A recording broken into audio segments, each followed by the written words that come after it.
Doctor Carlos Arturo, Nelson, ¿cómo estás, hombre? Feliz año. lo mismo. ¿Cómo le fue el año pasado?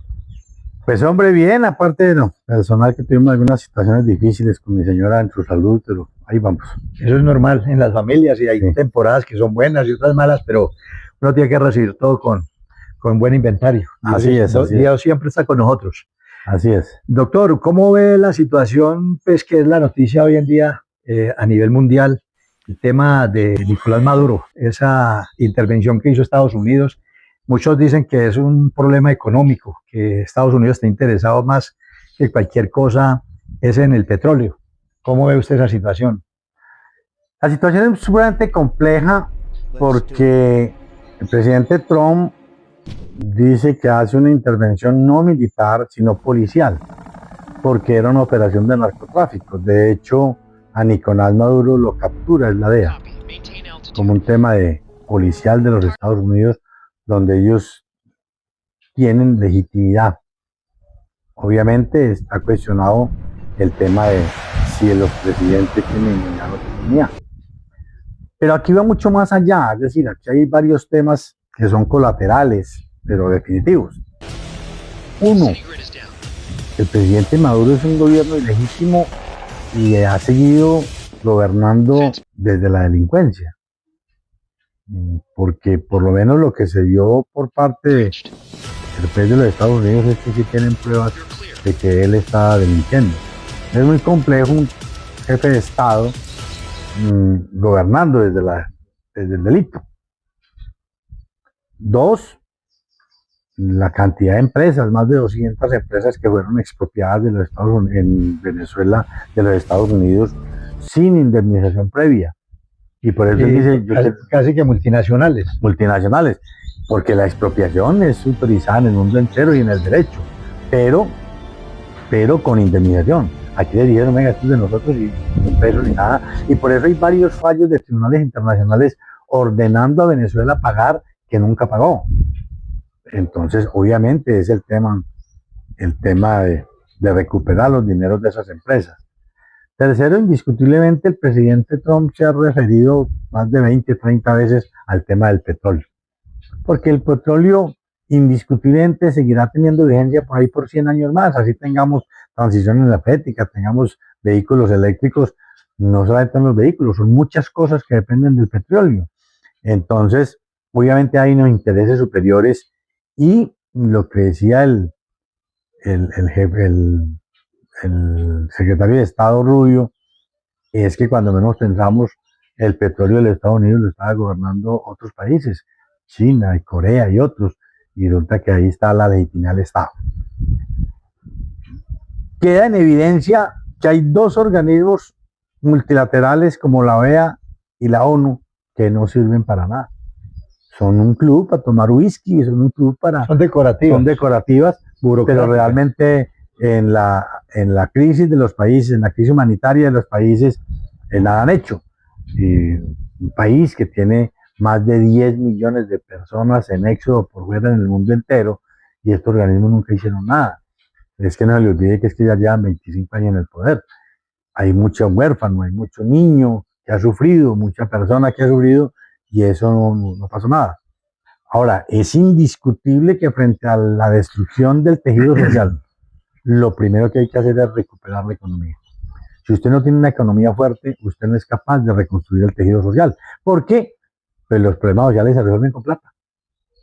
Mire que la presidenta encargada, o ya presidenta de Venezuela, dijo, aquí ya no hay más petróleo para regalar, porque indiscutiblemente le regalaban petróleo a Cuba y le regalaban petróleo con nosotros tenían muchas campañas. Entonces, aquí ya no hay más petróleo, vamos a vender el petróleo, el que quiera, venga, nos compra el petróleo al precio de mercado. Ese es un mensaje muy grande, porque efectivamente, por los respaldos internacionales que tenía Hugo Chávez y después Maduro, pues obviamente ellos tuvieron que aflojar el petróleo. Recuerde que Venezuela producía más de 3 millones de barriles de petróleo al día, hoy en día escasamente subió a 1 millón. Y de ese millón, mucho de ese petróleo es regalado. Regalado en términos físicos o regalado en términos de precio bajo. Para ejercer poder. Para sostenerse. Mire cómo el primer informe es que de los muertos que hay en la toma de Miraflores, prácticamente más de 35 son cubanos. O sea, el anillo de seguridad de Maduro era cubano. Hasta ahora, y digo hasta ahora, hay 100 fallecidos. 100. Y ese es un mensaje sumamente complejo. O sea, ¿a costa de qué se sostiene el señor? Bueno, Maduro en su defensa pues se declara inocente y dice que él es un prisionero de guerra, que sigue siendo presidente. Ese mensaje ya en términos jurídicos, ustedes los abogados, ¿cómo lo interpretan? Esa defensa que él Pues hace. Lo primero es que debe estar bien asesorado. Lo primero es que él ejerce el poder, pero es un presidente ilegítimo, porque María Corina Machado y Edmundo González ganaron las elecciones. Es un presidente ilegítimo. Pero el presidente de Estados Unidos, ¿por qué no reconoce en el momento esa legalidad constitucional? Porque hay otros intereses, te repito, es que a Estados Unidos le interesa más es tener el control económico de Venezuela. Mientras usted no tenga el control económico de Venezuela o de cualquier país, usted no es capaz de reconstruir ni la democracia ni el tejido social. La gente dice, es que la democracia ya hay... No, un país... Es un proceso también. Un país que tiene... Debe respetar la Constitución. Un país que tiene el 260% de inflación. No es posible recuperarlo sin recuperar la economía. Es un tema que la gente tiene que entender. Dice, venga, recupere la economía y ahí sí después hable de democracia. Obviamente hay temas como derechos humanos que están en mora de hablar de ello, por ejemplo, como la liberación de los presos políticos, porque usted no puede iniciar un camino de democratización. Que no lo han liberado todavía. Si no lo han liberado todavía. Entonces, venga, si aquí en Reventería lo primero es libere los presos políticos, venga, miremos entonces cómo empezamos a reconstruir la economía para poder empezar a dar opciones de la reconstrucción del tejido social. Usted no puede hablar de que va a generar empleo sin empresas. Bueno, el tema que le había preguntado, esa defensa, al declararse inocente, ¿a dónde va ese proceso? ¿Qué tiene que hacer? No, es un derecho. Yo pienso que es un derecho de él porque él está enfrentando cargos muy fuertes que, de acuerdo con la ley de los Estados Unidos, pues pueden llevar hasta cadenas perpetuas. Entonces, él, una vez, venga, tiene derecho a declararse inocente para poder tener algo que de alguna manera lo está consiguiendo. Y es un respaldo internacional. Solidaridad. Una solidaridad internacional. Decir, venga, es un presidente de Estado independiente de su legitimidad y el tratamiento entre Estados debe ser diferente. Por eso la insistencia de los Estados Unidos, esto no es una invasión, esto no es un acto de guerra, esta es una actuación policial porque nosotros buscamos los delincuentes de la droga. ¿Cuál es la diferencia de lo policial la otra actitud que hubiese podido tomar el presidente? No, claro, porque es que la legislación de los Estados Unidos permite a los Estados Unidos incautar la droga en cualquier parte del mundo, lo mismo que los delincuentes. Lo que pasa es que mientras la justicia de Venezuela no funcionó, pues no hay otra opción. Y no funcionó porque, y ese es un punto bien importante, Nelson. En el mundo del derecho es una cosa que se llama el positivismo jurídico. ¿Qué es eso? Que los jueces aplican la ley. Lo que pasa es que el juez moderno no puede aplicar la ley por la ley. Esta es la ley y yo la aplico. Y ahí hay independencia de poderes. No hay independencia. En Estados Unidos sí. En Estados Unidos sí, pero en Venezuela no. Por eso. En Venezuela no hay independencia de poderes. Y los jueces fueron temerosos porque aquí hay que recordar las palabras de Álvaro Gómez Hurtado. El que se corrompió fue el régimen. O sea, no es un tema de Maduro, es el régimen, el fiscal, el comandante de las Fuerzas Armadas, todos los ministros. PDVSA, que era el que manejaba el petróleo, esta mañana hablaban de que hubo temas de corrupción de mucho más de 1 o 2 billones de dólares. O sea, se corrompió el régimen y por eso reconstruir un régimen democrático no es fácil. Aquí hay una transición y una transición que vuelvo e insisto, si no reconstruyen la parte económica, es imposible reconstruir la democracia. ¿Qué puede suceder con Maduro en estos días? En marzo lo llaman nuevamente, aquí a marzo pues no sucede nada, todo el mundo opina, el mismo Venezuela, todos no va a pasar nada. No va a pasar nada. ¿Por qué?